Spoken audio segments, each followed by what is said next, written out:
လေးကသူ့ဖို့ချီရပြီးတော့မောင်လိုက်ရပင်ကမောင်လိုက်ရလေးနဲ့ငါးလေးနဲ့ချက်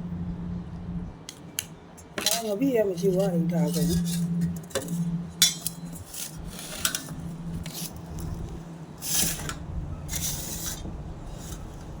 လက်စေးရပြီနော်ဒီပါသမင်းမစားပြရတာကြာကလေးတစ်ဖက်နဲ့ဆိုတော့စားလို့မရဒါတော့မှအခုဒါသူ့ဖို့ထိန်းလာပြီသူ့ဖို့ပြလာမှချက်ရလေဒီဟာတွေလည်းကြာနေထမင်းလေးပြန်စားပြ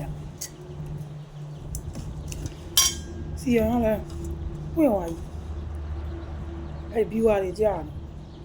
ကျဲလေးလည်းလိုရဘီဝါတွေလည်းကြာစီရအောင်တော့ပွင့်နေ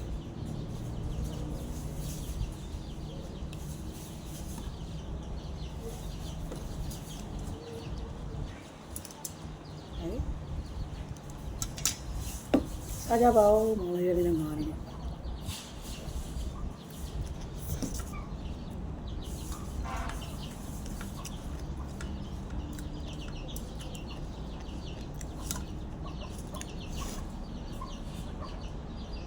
ကလေးတစ်ဖက်နဲ့ဆိုခါလို့စားလို့မရဘူး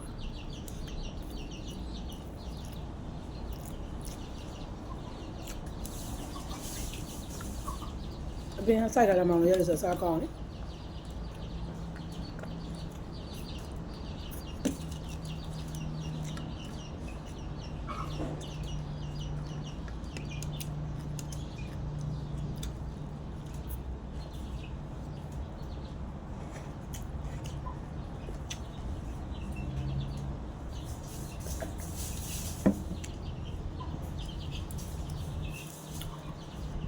ဗီဒီယိုလေးရှိအောင်မှကြောက်ကြပါနော်ဆော့စားလိုက်အောင်